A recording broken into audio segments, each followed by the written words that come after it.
the top Republican in the House. Minority Leader Kevin McCarthy is with me now. Good to see you. Thank you, Harris, for having me back on. Absolutely. There's a lot of news that's developing on this Friday. Let's jump in with William Barr. Why don't Democrats, from what you're learning on the Hill, believe that he's doing his job honorably? Because from the moment President Trump was elected, they've wanted to impeach him. Think about what they've done. Here, Adam Schiff, the head of the Intel Committee. These are individuals that get all the secrets to protect this nation, lied to the American public for 2 years.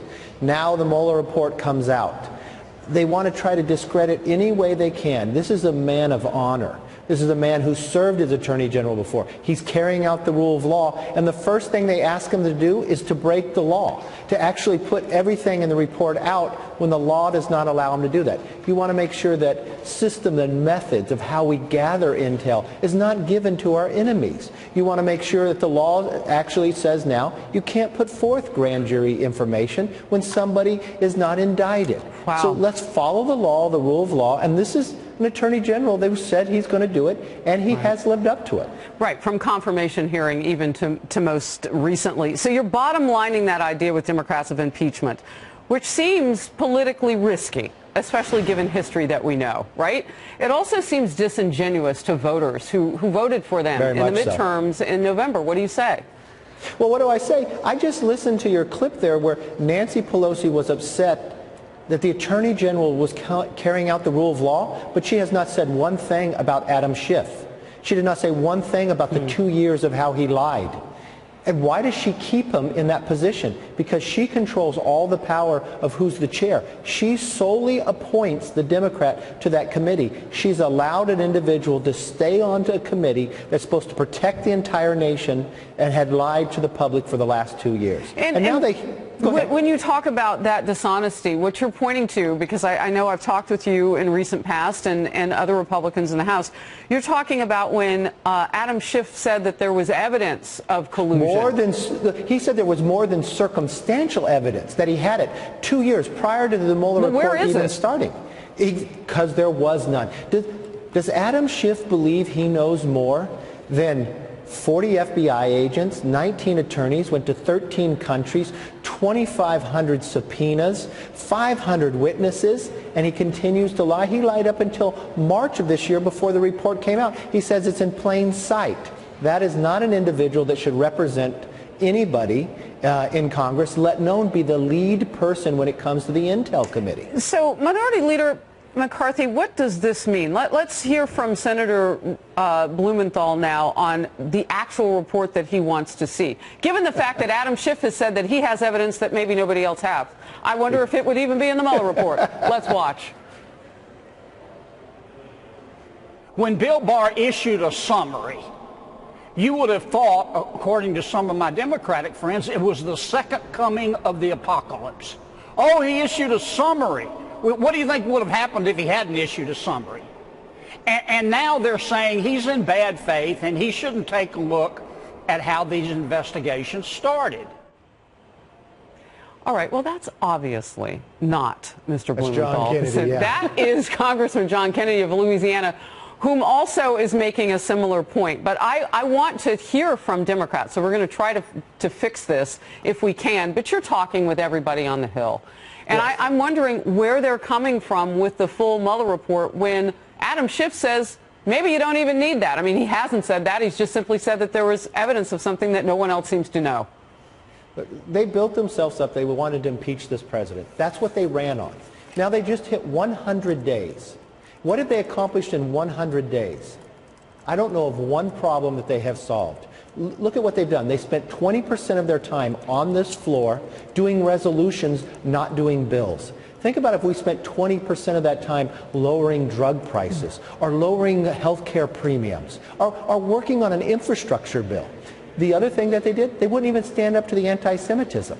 They become radical, they're resistance, and all they do are resolutions. Now we watched, I listened in your last clip where they wanted to take credit for criminal justice reform that was passed in the last Congress.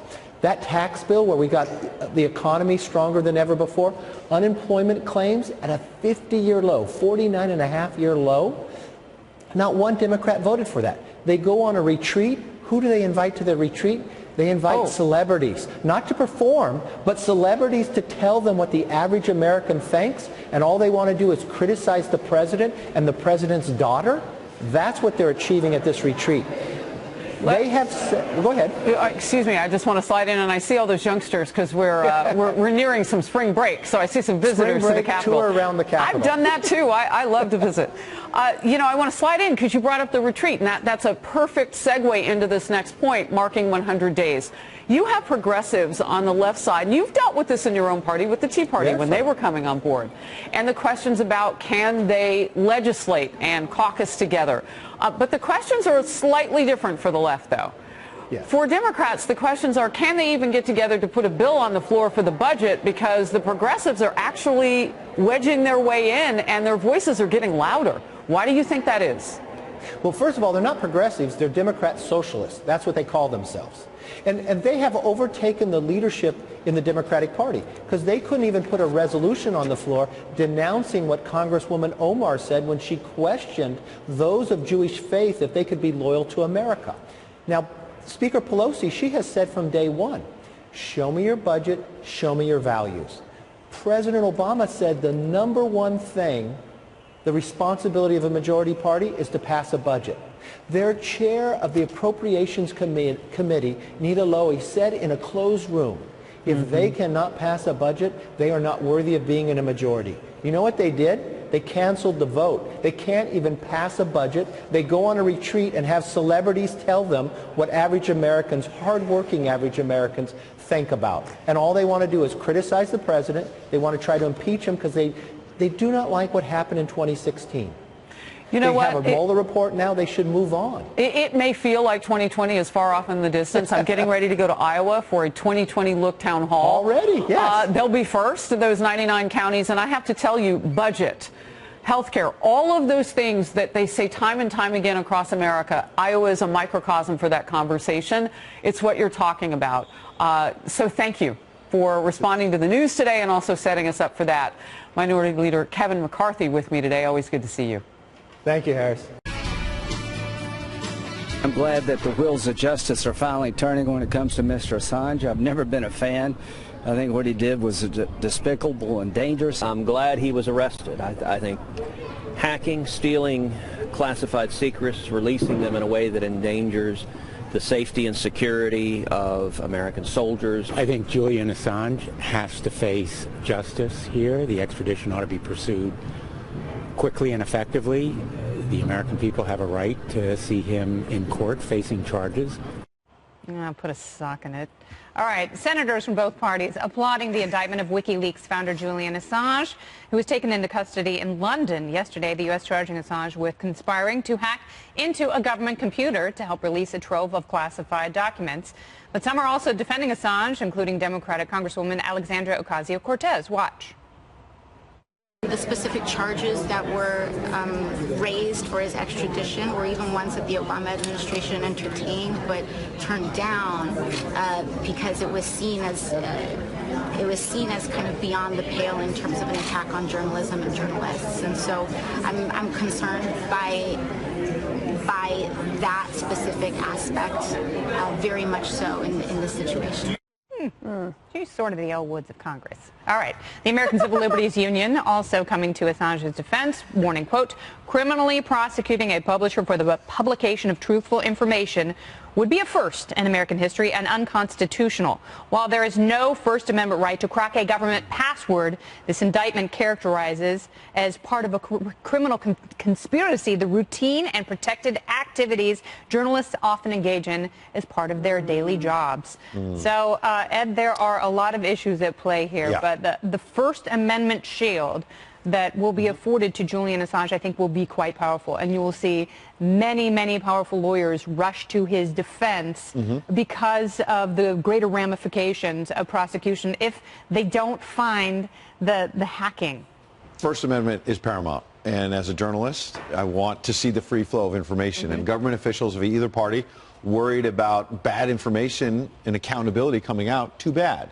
But this is different. This is not someone who's an actual publisher, number one. There's questions about whether he's really a journalist. But most importantly, he was involved in cracking a government password to hack in and get, originally, way before the Russia questions, about Iraq and Afghanistan and the war. He was a participant in stealing government information. Well, there are those who say That's that is yet to be proven, and Again, he was encouraging a source to be more forthcoming and to give him more information, and I've certainly which done that as a journalist. You encourage people to leak it, but you don't break into the government to get the back. But they really have to prove that one, though, because that is the crux of the prosecution. We're quite clear that if that is proven, as Kennedy says so rightly, that is not protected under the First Amendment. Are we as clear, if it's easily proven, that there was conversation about that encouragement of going and doing whatever is necessary, all means to that end, and cracking and hacking and all of that kind of thing?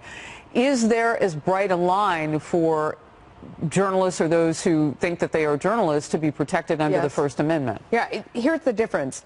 We can't break the law.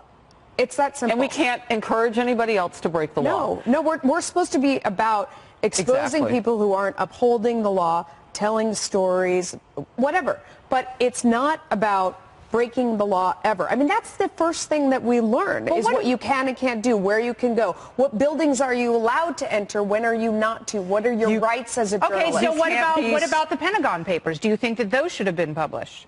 Yes. There's a difference between publishing something that you received Daniel Ellsberg from an outside source. All that information, and he had other people, conspirators, who were helping him retrieve that information. The New York Times didn't steal them. No, the New York Times didn't, and they didn't encourage the stealing of them. Ruled in their favor. But again, I mean, I may be going too far with that. That was my question. I mean, I see it as the same. I think that if you encourage somebody to do something that you know is law-breaking, that is no longer protected by the First Amendment. But that's my interpretation. If someone at the Justice Department came to me today and said, you know what, Bill Barr is lying about what's going on with the Mueller report, and I have a copy, I trust you, I'm going to give it to you. Bill Barr wouldn't be happy with me and Fox News, but if we felt like the truth needed to be told and that there was information in there, we could release it. What if but you if he know said, that I have a key to Bill Barr's office, and the reports in his safe, Ed, come with me and you could steal the report. But there's a big difference between you on the phone going, seriously, get me that information. We need to see this. No, this that's is critical, encouraging it. And this is America, and we can handle that level of transparency. But I can't break into Bill Barr's office. And accountability. I can't hack into his computer. But that's what it rests on. Now, I see those two things Julian as the same Assange's thing. defenders are saying, and I understand that this is one of the very few areas of bipartisan agreement in Washington, that a lot of senators hate Julian Assange, but there are people who defend him who say, in this case, he's the New York Times, he's the Washington Post, and Chelsea Manning is Daniel Ellsberg. Well, I think I'm glad that you have that perspective, because it does make a very fair debate. But what has not been mentioned in this discussion is what that leaked information did for national security and our American soldiers, and it put them at severe risk. And our allies in Iraq and Afghanistan, Al-Qaeda was potentially combing through these documents looking for information and taken classified information, I agree with you here, from a government computer and leaking it. That's not journalism. That's not any sort of journalism. But the difference, too, I just want to get this in here real quickly. When we are handed something and we know about that material and its sourcing as much as we can know, it is our responsibility as journalists then to work with our news managers and leadership to determine what should be released. And oftentimes we will reach out and ask specific classified information, you know, what harm can be done, because our job is to do no harm. Yeah. Right? And there are, when you are part surreptitiously of trying to get that information, whether you went and hacked for it yourself or you encouraged that person, you and I are in agreement on that, because that encouragement can sometimes sound like there might be something on the back end for you. Who knows? When you are part of the process, you remove that responsibility, that veil that allows you to see it so objectively, and you are more likely to publish classified information that can end up doing But in this day and age, and seeing how much power is concentrated in the hands of so few, there are those who believe we need more whistleblowers and we need more transparency. How we get there, that's where we might diverge, but, you know, we will see. Is he a whistleblower, or does he just want to take down the West? I think it depends who you ask. Noel, but he may just want to take down the West. Well, let's see what crimes were committed, if any, and then we can talk. All right, very good.